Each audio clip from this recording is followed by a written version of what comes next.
Hello everyone, I hope you're all having an excellent Sunday, and here we have a very interesting game from the penultimate round of the United States Championship 2018 between Alexander Onischuk and Samuel Shankland.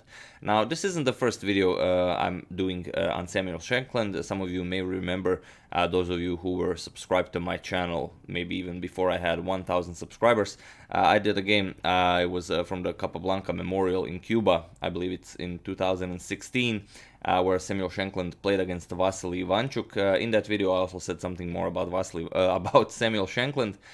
So if you want to do check it out, there will be a link in the description below to that video. It's a really old video before I improved my audio, and there was even some music in the background. But you know, you're welcome to check it out. It's a very nice game by Onischuk and also by Shankland. But this game, it's a very interesting game because you will very rarely see something like this at such a high level. So at one point in the game, one of the players overlooks, or maybe even both of the players, I haven't seen the interview after the game, a tactic that's not very complicated is overlooked by one or by both of them, and it doesn't affect the outcome of the game. The player that should have gotten the advantage if the tactic was played wins the game anyway. So it's very interesting, and it will be a very nice tactic for you to solve if you haven't seen the game already. So let's see it. Onischuk has the white pieces and he opens with d4. We have knight to f6, c4 and e6. So as you know, going into this round, Samuel Shankland is leading by half a point ahead of Fabiano Caruana. He has the black pieces in this game, and if he wants to still, keep his chances, he has to at least draw this game. But of course, it would be even better if he won. Knight to f3, we have the anti-Nimzo variation, and now d5, transposing into the Queen's Gambit declined. Knight to c3 and bishop to b4, the Rogozin variation. This is probably the most often played variation today. C captures on d5, E captures on d5, and bishop captures on g5. I meant, of course, the most often played variation of the Queen's Gambit declined. h6, we have bishop to h4, we have castles, e3, and bishop to f5 now. a3, bishop captures, pawn captures, and knight b to d7. And here, Onischuk goes for bishop to e2. Bishop to d3 seems like a more reasonable move, and it's a move that doesn't allow black so much activity as you'll see in the game. In the game, bishop to e2 was played, and immediately we have c5. Attacking white's strong center. We have castles by Onischuk, and now comes g5. Bishop to g3 and now knight e4. Attacking the bishop on g3, so whenever black wishes he can deprive white of the bishop pair, and also attacking the pawn on c3. So c4, no one likes a backwards pawn. We have d captures on c4, bishop captures on c4, and now rook to c8. Threatening c captures on d4, so the bishop would come under attack. Rook to c1, developing the rook, also defending the bishop, and queen to e7. Bishop to d3, we have rook f to e8, and now queen to e2, getting the queen out of the d file that is also occupied by the rook. And knight to b6. Here, knight to b6, threatening bishop captures on g3. For example, if white played something like d captures on c5, that would actually open up the d file. Then a move like this would be deadly. Bishop captures and then pawn captures and then bishop captures on d3 wins the piece, and the exchange after. This would be winning for black. So we have bishop captures on e4, eliminating the knight. Bishop captures and knight to e5 now. C captures on d4, rook captures on c8, rook captures on c8, and e captures on d4. So if you look at this position, white has a monster knight on e5, which is obviously excellent. The bishop on e4 is under attack from the queen. You have to do something about this, and all in all, the position is somewhat equal. Black's king is a bit more exposed, but all in all, seemingly an equal position. Bishop to f5, getting the bishop out of the way, and now queen to h5, attacking the h6 pawn. f6 now.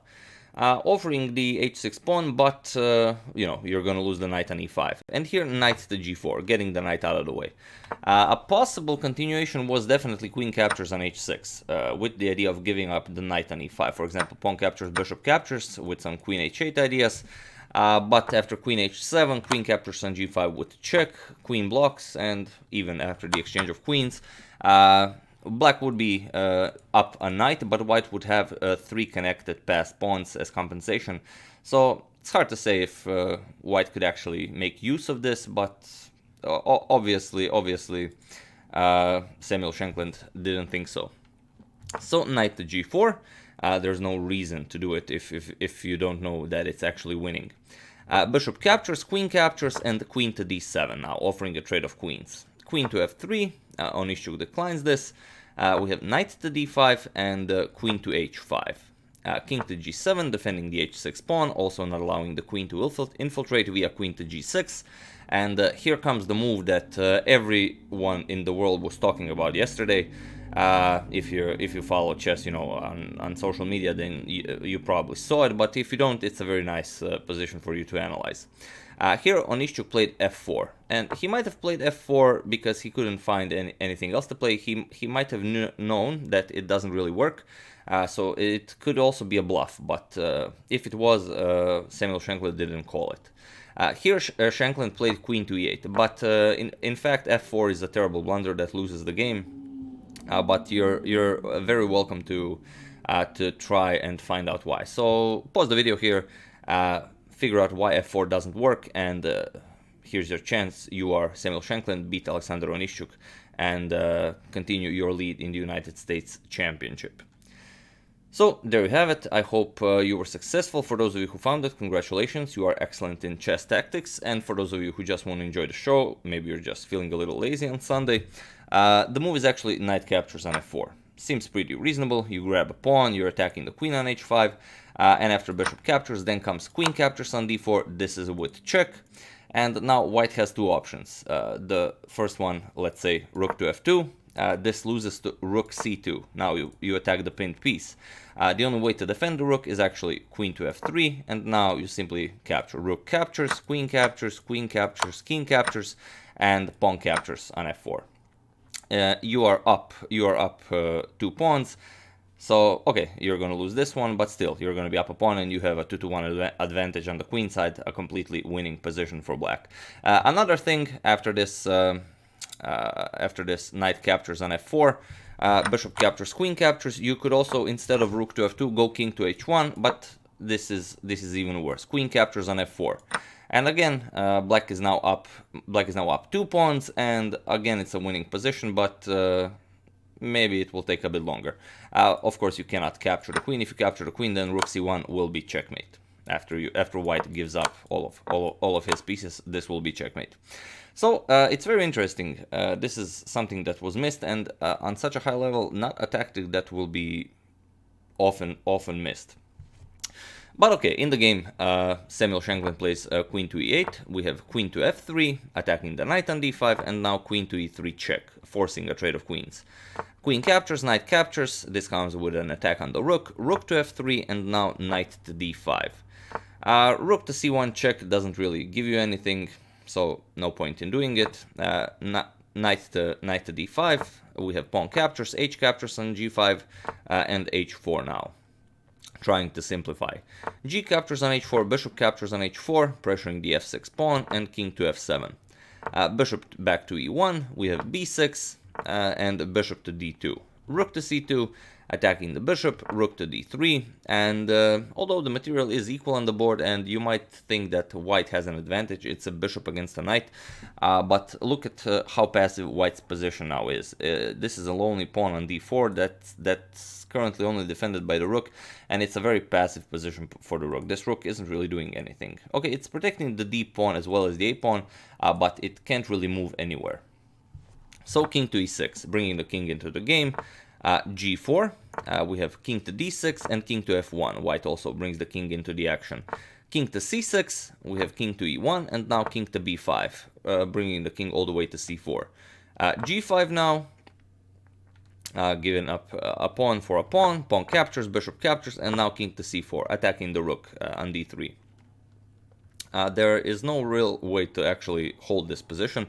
Rook to g3 was played in the game, but even if you play something like rook to d1 with the idea of still guarding this pawn, then you get rook to a2, you attack the a3 pawn, now you have to defend this, bishop to c1, and now you get rook to h2, and now white is completely passive and black will simply improve his position until he gets enough advantage to win the game. For example, rook h1 check, pick up the rook, and then pick up the d pawn, and the d8 pawn will soon fall. So after king to c4, Onischuk tried rook to g3. We have knight to c3. You could also capture the pawn first, but there's always time for that. d5. There's no way of saving the pawn, so knight captures on d5, and now king to d1, attacking the rook. Rook to c3, offering a trade of rooks. This, of course, makes no sense for white, as if he captures, then the a pawn will fall, and it will be 2-0 advantage on the queen side. Rook to g4 check, we have king to b3, and now rook to d4, attacking the knight. Knight to e3 check. Bishop captures, rook captures, and king to d2, attacking the rook. Rook to h3, and it was in this position that Alexander Onischuk resigned the game. There is really nothing you can do here. Black is just going to capture the pawn, and then it's 2 against 0, completely winning position. If you play a4, then of course you get rook h2 check, king moves, and rook to a2, and now there is really no way of saving the a pawn. So yeah, after this, I believe rook to h3, yeah, this was the final move. Alexander Onischuk resigned, and yet another victory for Samuel Shankland. And that's what I meant. It's very, very strange that you will see this in a game of such a high level. That a tactic like this was missed, knight captures on f4, which I'm sure you'll agree, as I'm sure most of you have found it. But, you know, either Shankland believed Onischuk that this actually isn't a blunder, or I don't know what happened here. If any of you saw an interview, if there even was an interview, or any of you are familiar with the situation, please do share in the comments, as I also enjoy learning new things. So yeah, that's basically the game. I do hope you enjoyed it, and I did prepare the standings, and these are the standings before the final round. Today we have the final round, so I'll probably announce the results of the United States Championship today, also show you another game. So still in first place Samuel Shankland, although Caruana also won his game from round 10. He beat Jaroslav Zerebuch, but as Shankland also won his game, Shankland is still half a point in the lead. So we have Shankland, Caruana, then Wesley So with 6 out of 10, with 0 defeats still. Then Hikaru Nakamura, 1 win, 1 loss, and 8 draws. Alexander Lenderman, Jeffrey Shiong, Zvia Dizoria, Ray Robson, Awonder Liang, Varuza Nakobian, Jaroslav Zerebuk, and Alexander Onischuk in last place after losing this game against Sam Shankland. So yeah, once again, I do hope you enjoyed it, and you know, if you don't mind the lousy audio, you're welcome to check out the game in the description. Samuel Shankland against Vasily Ivanchuk from the Capablanca Memorial. I would also like to thank Dame Pletvarec and Peter Campo for a contribution to my channel. Thank you a lot, I really appreciate it. As usual, you can check 2 of my previous videos here. Thank you all for watching, and I will see you soon, probably with another game from the United States Championship 2018. Thank you all.